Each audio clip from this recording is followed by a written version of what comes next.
What's up, fam? Good to see you back in 2026. It is January 9th as we record this today. 2026 is coming in like a bear, let me tell you. That sounds a little weird. There we go. Thanks again for coming to check me out here at Wedded Whispers. I'm DJ Willie D, and if it's your first time joining me, just to give you a nutshell, my entire purpose here on this podcast is to help couples in the throes of their wedding planning season plan confidently and effectively. That's it. It's that simple. No hidden agendas here.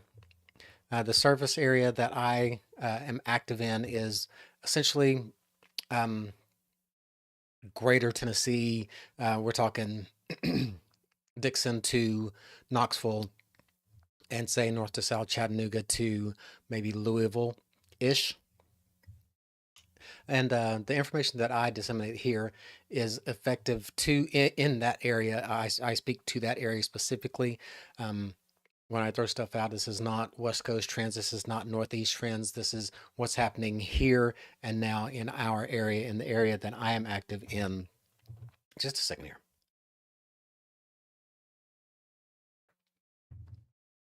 So today's topic, we're going to be talking 2026 wedding trends, the Rave Hour, content creators, and venue red flags. Starting off here, um, we're taking a dive into the trends here in this area again specifically. And I'm not talking about the color palettes and the napkin folds. I'm talking about the vibe shift in general, the logistics rather, the gritty details, and um, the things that will actually determine if your party is a legendary raver or a slow death by the end of dinner service. So I've scanned Reddit, TikTok, Nashville streets, the Nashville scene, in search of the top 3 wedding trends shaking up the industry right now, right here. Um, so, Rave Hour, the truth about sound limiters, and the new but not so new wedding vendor that is factually changing everything today. So let's get into it. First up, let's talk about your timeline. And I talk about timelines a lot here on Wedded Whispers. Um, and I say this quite unabashedly. DJs are the single thread that ties your day together from start to finish. So there are a lot of places that you can skimp, but DJs and coordinators, not the places to skimp. But back to topic. The days of playing Stop Believing at Don't Stop Believing at 10:55 p.m. are fading, and actually, I'm not that mad about it. The 2026 couple wants a hard pivot. They want the last 60 minutes to feel like a completely different event. They want that last 60 minutes of their event to be hard hitting, and they want to end on a high note. And we'll call this the Rave Hour. We're going to say this is on a scale of 1 to 10. This is a level. This is a 10. Whatever the vibe is that you set as a couple, it's going to be a level 10 for the rest of the evening. We're going to kill those wash lights. We're going to turn on those moving heads, and we're shifting, and we're not looking back for the remainder of the evening. But if you're getting married in Nashville, there is going to be a struggle. I don't like it, but it is what it is. Nashville in general is a city with the 85 decibel noise ordinance, and historic venues like Cheekwood, Belmead, they have strict, super strict hard stops at 10:30 or 11 o'clock, respectively. So the trend that we're seeing locally here is kind of a two-part party. Um, you're going to do that last 60 minutes of your night, high energy, super high energy, say 9:30 to 10:30, and we're going to condense that into that last 60 minutes. And after that, you're going to transport your core crew to the dedicated after party spot. Maybe it's LA Jackson or where's that? That's in the Gulch, or maybe Barstool on Broadway, somewhere like that. So if you want that club vibe, but you've booked one of these historic mansions or a residential or a venue in a residential neighborhood, don't fight the venue on that stop time. Don't fight the venue on whatever the restrictions are. Just go ahead and compress that energy into that last hour. Have your night end on a high note and take your rowdy crowd somewhere that's designed to handle that type of energy late night. Next up is the content creator and the party that actually happened. I don't think I coined that phrase, but I've said this for a couple of years now that somebody needs to capture the party that actually happened. There's two parties if you look at uh, the experience that you remember versus the experience that you see in your videography and your photography. And this is not a knock on videographers or photographers at all, because they have a checklist that they need to go down, and there are things that you're expecting to be in your photos in the edited content that you receive as a final product, and it is very much um, kind of almost scripted.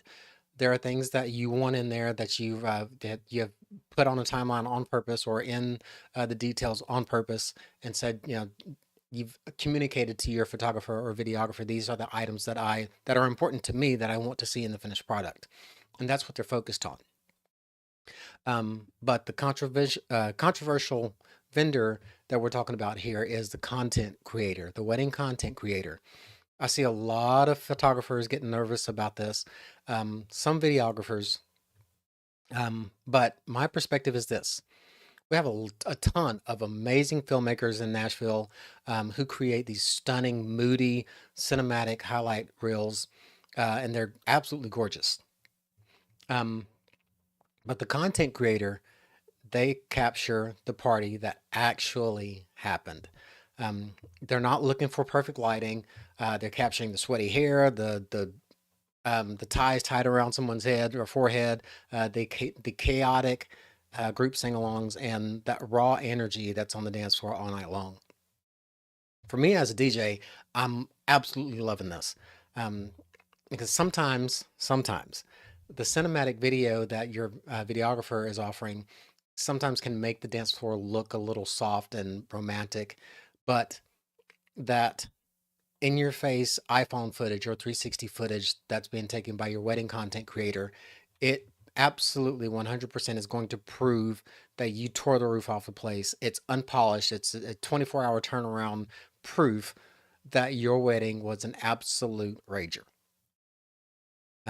If you're looking here locally in the Nashville area, I two companies that I uncovered, or teams rather, that I uncovered: Blush and Vow, or oh shoot, Cook's Bridal. Um, if you're having a content creator, if you're hiring a content creator, please do this. Introduce them to your DJ.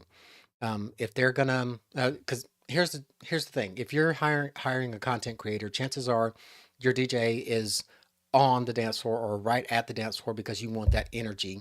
Um, and if you're not considering having your DJ right on the dance floor, if you have a content creator, I would strongly consider, because you're going to want everything to be high energy. You're going to want that DJ to have access to that energy that's on the dance floor, and vice versa. Introduce them to your DJ so they're not stepping on each other's toes. Make sure your content creator has access to the DJ booth, and they can work um, locked arm in arm for the evening. Lastly, for today, we're going to talk about venue red flags, the stuff that they don't tell you, they won't tell you. Oh, this is um, quite unsexy, really, and some of the things that can truly ruin your event or potentially ruin your event. Power and sound limiters. Um, and again, Nashville is one of those places that, in large part, has an 85 dB sound limit. And again, one of the other things about Nashville is they have a lot of barn venues. That there are over 100 barn venues within a 45-minute drive of Nashville, and I am not exaggerating.